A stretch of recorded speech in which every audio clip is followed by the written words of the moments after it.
Saat rune itu terintegrasi ke dalam formasi kota, seluruh kota berguncang hebat.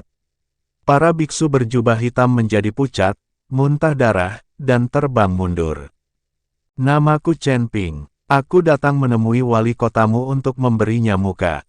Jika ada yang mencoba menghentikanku, jangan salahkan aku karena membunuhnya. Suara Chen Ping bergema di seluruh kota bagaikan lonceng besar, dan bunyi yang bertahan lama bahkan menyebabkan munculnya retakan di awan. Para biksu berjubah hitam itu berjalan dengan ekspresi muram. Ketika Chen Ping dan rekan-rekannya melewati kota terakhir, atap rumah penguasa kota sudah terlihat. Gerbang merah tua itu perlahan terbuka, dan seorang pria parubaya mengenakan jubah ular piton emas berdiri dengan kedua tangan di belakang punggungnya. Itu adalah Jie Zong, penguasa kota Feihu. Dia melirik Chen Ping dan dua orang lainnya dan bertanya, "Siapa kalian bertiga? Mengapa aku tidak pernah melihat kalian di Rhino City?"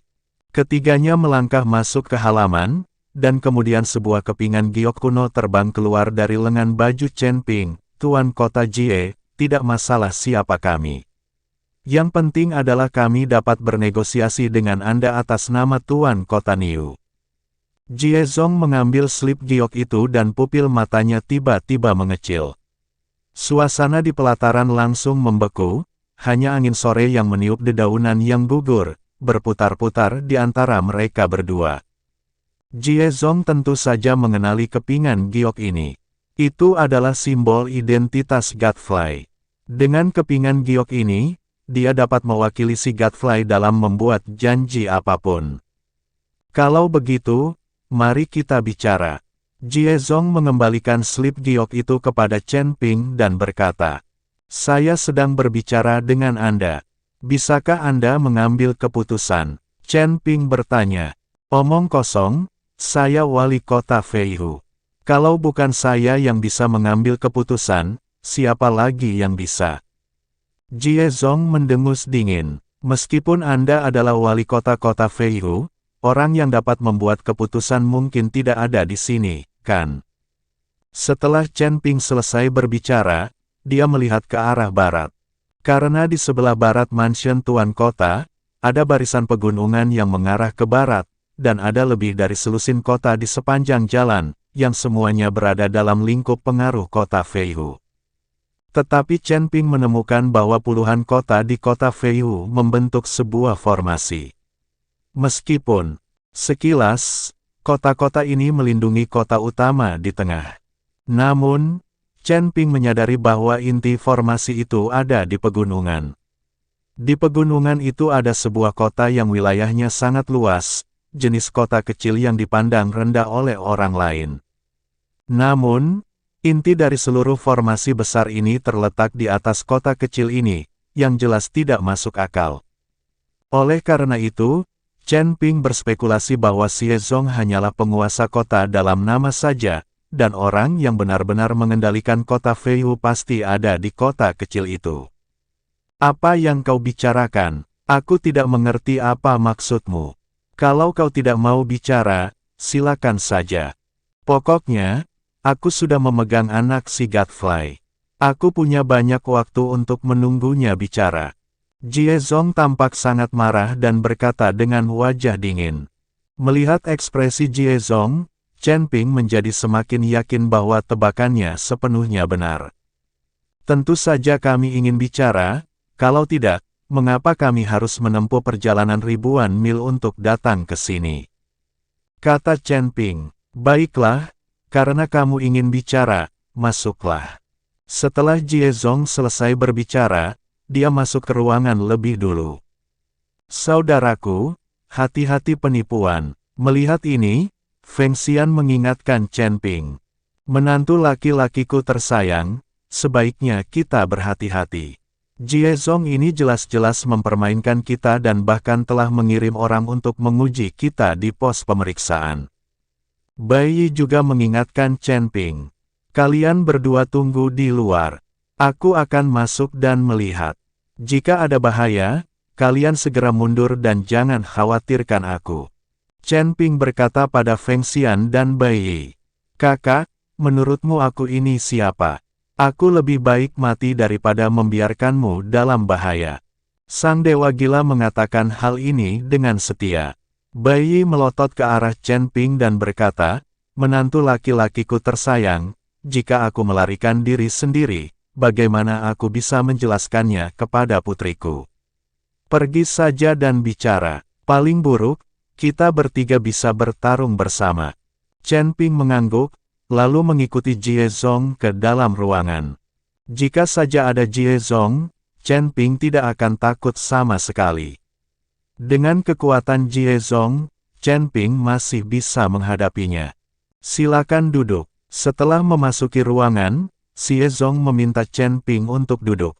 Kemudian seseorang membawa teh, dan orang yang menyajikan teh adalah Li Tianbao, pemilik paviliun Tianbao di kota Badak. Pada saat ini, Li Tianbao telah memulihkan identitasnya dan menjadi tokoh inti di kota Feihu. "Aku tidak menyangka Tuan Kota Niu akan mengirimmu ke sini," Li Tianbao berkata dengan sedikit terkejut ketika dia melihat Chen Ping. "Siapapun yang datang, tetap saja sama saja, bukan?" Chen Ping mengatakan ini dengan makna ganda. Setelah mendengar ini, Li Tianbao tersenyum tipis dan berkata, "Memang, jika Tuan Kota Niu datang, aku benar-benar tidak tahu bagaimana menghadapinya. Setiap orang melayani tuannya sendiri. Kamu tidak salah. Jika orang lain menculik Niu Ben, dia mungkin akan menderita.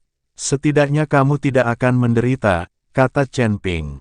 Ketika Li Tianbao mendengar ini, ekspresi wajahnya berubah, dan akhirnya dia berbalik dan pergi.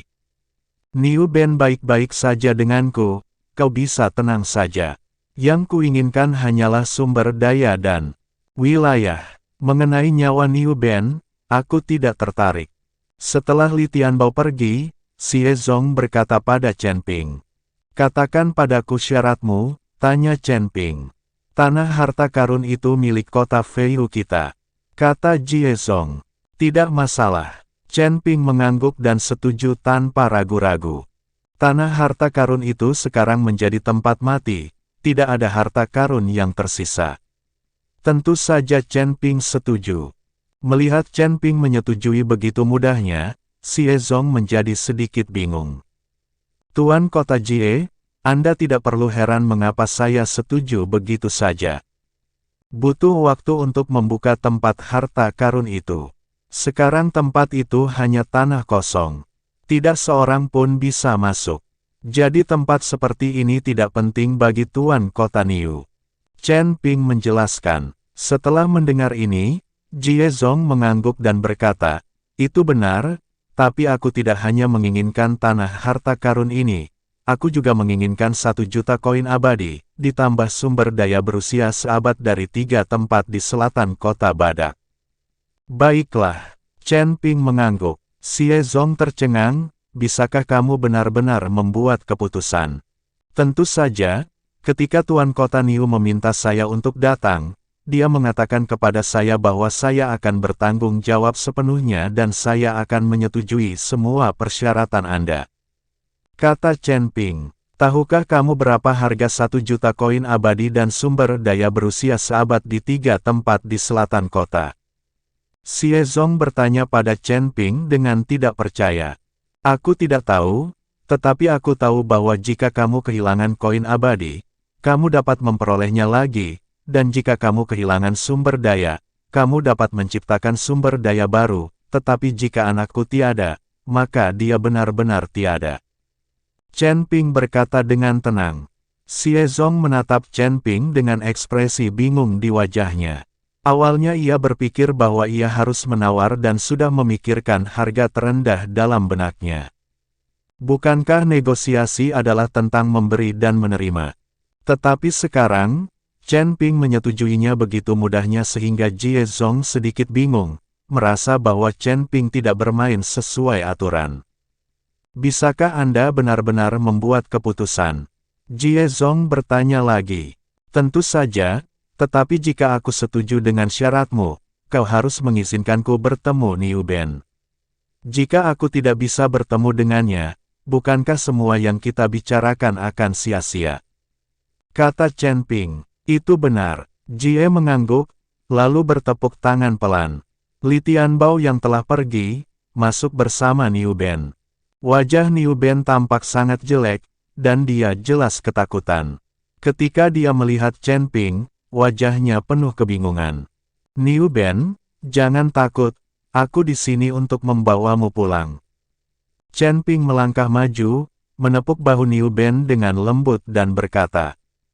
Tepat ketika Chen Ping menepuk bahu Niu Ben, hembusan energi telah disuntikkan ke tubuh Niu Ben. Kakak Chen, apakah ayahku memintamu untuk datang? Niu Ben bertanya. Ya, kamu akan segera bisa pulang. Chen Ping mengangguk. Niu Ben akhirnya tersenyum dan terlihat jauh lebih santai. Pada saat ini, Jie Zong melambaikan tangannya dan meminta Li Tianbao untuk membawa Niu Ben pergi. Kemudian dia berkata kepada Chen Ping, kamu telah melihat orang itu, di mana sumber daya dan koin abadi yang saya butuhkan.